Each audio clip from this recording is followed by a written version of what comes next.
La crónica se inicia con el enlace nupcial de dos jóvenes de 18 y 17 años, en el año de gracia de 1469. Se trata de Isabel y Fernando, quienes habrían de encumbrarse como los monarcas católicos, ambos linajes ligados a la estirpe trastámara. Sin embargo, Isabel ostentaba el parentesco medio con el soberano de Castilla, mientras que Fernando era el segundo vástago varón del rey de Aragón. En el horizonte de sus destinos se alzaban los tronos de ambos reinos, una ambición palpable que permeaba en el entorno de la pareja. No obstante, las diademas aún no les pertenecían. ¿Cómo pues aconteció que estos dos adolescentes alcanzaran la cúspide de la realeza, transformándose en una de las parejas regias más célebres de todos los tiempos? Pues te cuento la historia que forjó la vida de los monarcas católicos y los acontecimientos que marcaron su reinado. Comencemos por vislumbrar la tesitura que caracterizaba a la península ibérica al término de la Edad Media, pues es en este telón de fondo donde se desenvolverán los acontecimientos. En el siglo XV, el territorio que hoy conocemos como España se hallaba fragmentado en 4 vastos reinos. 3 de ellos profesarían la fe cristiana, mientras que el cuarto constituía un reino musulmán. Esta configuración remonta sus raíces a 700 años atrás, cuando un ejército musulmán, mediante invasión y conquista, sometió en gran medida la península. A lo largo de los siglos sucesivos, los cristianos emprendieron una lenta pero constante empresa de recuperación, conocida como la Reconquista, que se prolongaría hasta el ocaso de la Edad Media. En la época que nos ocupa, tan solo subsistía un último bastión al sur, el reino nazarí de Granada. Por otro lado, en el bando cristiano, más allá del vecino reino de Portugal, se alzaba el poderoso reino de Castilla, que ostentaba primacía en territorio, población y opulencia. Este reino se hallaba en plena expansión, impulsado principalmente por el floreciente comercio lanar. A continuación, figuraba el reino de Aragón, que experimentara su apogeo comercial en el siglo precedente y había extendido su influencia por el Mediterráneo, aunque para mediados del siglo XV se encontraba en decadencia. Por último, en el extremo norte se erigía el reino de Navarra, el más diminuto de todos. Para la época en que nuestros dos protagonistas contrajeron nupcias, el monarca de Castilla respondía al nombre de Enrique IV, un hombre de más de 20 años mayor que la joven Isabel. Ambos eran fruto de las uniones del soberano anterior, Juan II, aunque de lechos distintos. Sin embargo, en Castilla acechaba una problemática dinástica. Se murmuraba que Enrique era estéril y que su hija, fruto de su segundo matrimonio, era ilegítima, por ende, incapaz de heredar el trono. Esta hija respondía al nombre de Juana, apodada la Beltraneja, debido a los rumores que insinuaban que Beltrán de la Cueva era su progenitor. Estas anomalías dinásticas engendrarían un conflicto sucesorio tras el deceso del monarca Enrique IV en el año de gracia de 1474. En este conflicto, 2 facciones se enfrentarían. Una abogaba por el derecho de Juana, mientras que la otra respaldaba a Isabel, cada una reconociendo a su respectiva candidata como la legítima heredera al trono. Más allá de dilucidar quién era la verdadera sucesora, observamos cómo distintos grupos de nobles se alineaban con la opción que mejor satisfacía sus intereses, siendo una de las cuestiones centrales un dilema de política exterior. Si Isabel ascendía al trono, Castilla estrecharía lazos con Aragón. No obstante, si Juana asumía el poder, la alianza se orientaría hacia Portugal. De hecho, en el año 1475, cuando el conflicto se iniciaba, el rey Alfonso V de Portugal contrajo enlace con Juana y poco después cruzó la frontera de Castilla al frente de su ejército. Los enfrentamientos perduraron durante 4 años hasta que, en 1479, Isabel y Fernando derrotaron de manera definitiva a Juana y Alfonso. Fue entonces cuando se sellaron los acuerdos del Tratado de Alcáçovas entre Castilla y Portugal.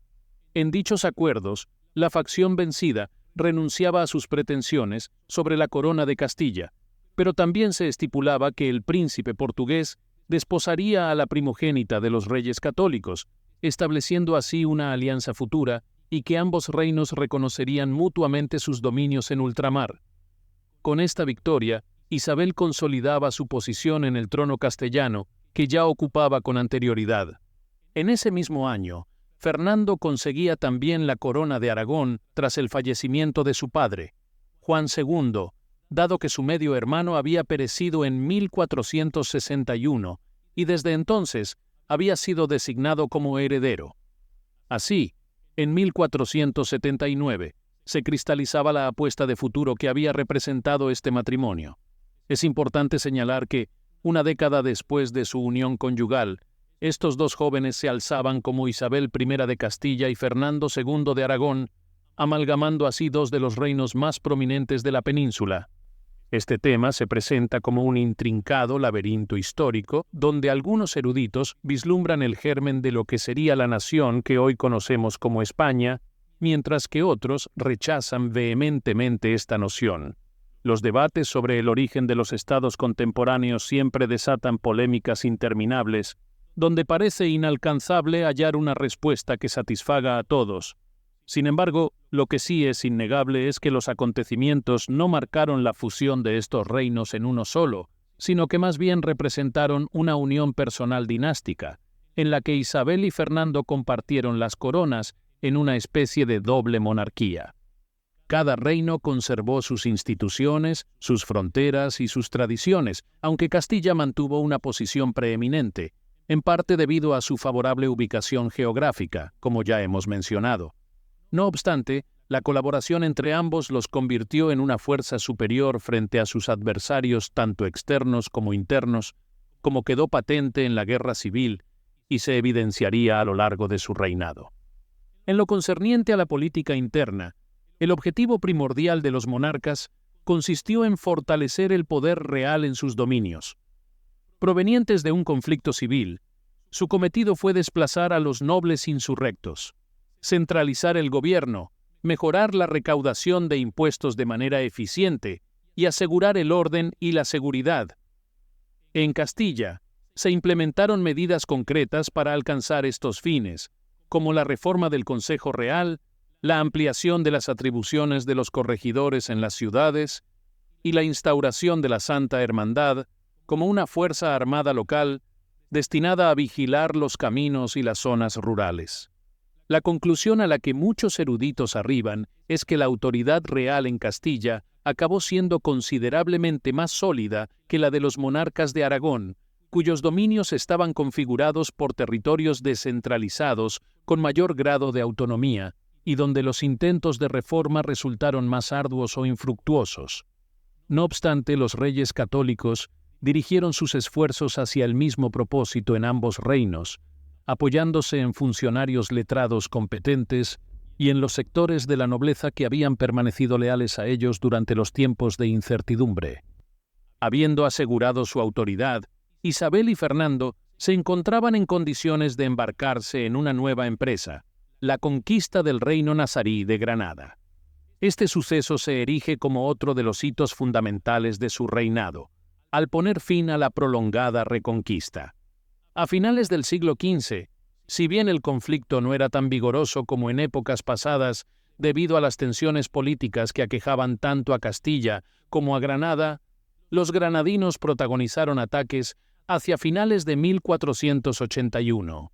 Esto sirvió como pretexto para que, a principios de 1482, Isabel y Fernando, quienes ya habían decidido reanudar la campaña, iniciaran su ofensiva. Esta contienda se conoce como la Guerra de Granada y se extendió a lo largo de 10 años, hasta que el monarca enemigo, Boabdil, firmó una capitulación-rendición en noviembre de 1491. En el umbral de enero de 1492, los reyes católicos irrumpieron victoriosos en la capital del reino. El nuevo monarca no sería incluido en la corona de Castilla.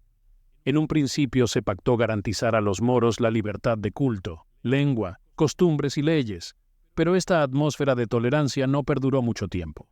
Las tensiones políticas, económicas y religiosas sembraron el descontento, desencadenando una rebelión.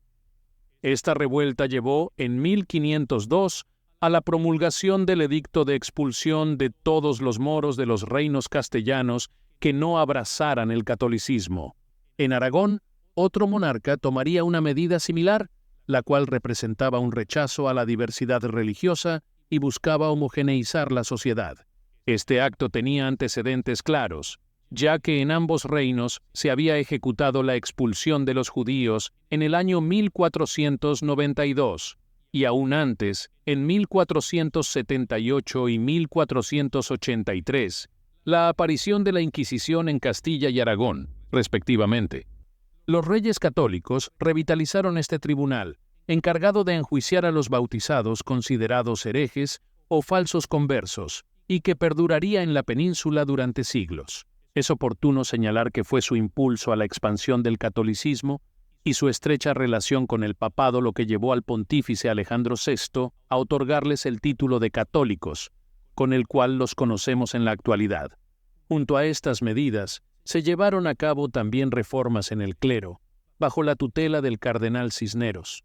El próximo acontecimiento que moldeó el año 1492, marcándolo como uno de los periodos más decisivos en la historia, se refiere a lo que algunos, de forma errónea, denominan el descubrimiento de América, debido a que en el continente ya florecían civilizaciones importantes y se sugiere la existencia de expediciones previas, como las de los vikingos en el norte de Canadá, pero fue la travesía de Colón la que resonaría por largo tiempo como el primer encuentro de los europeos con un nuevo mundo.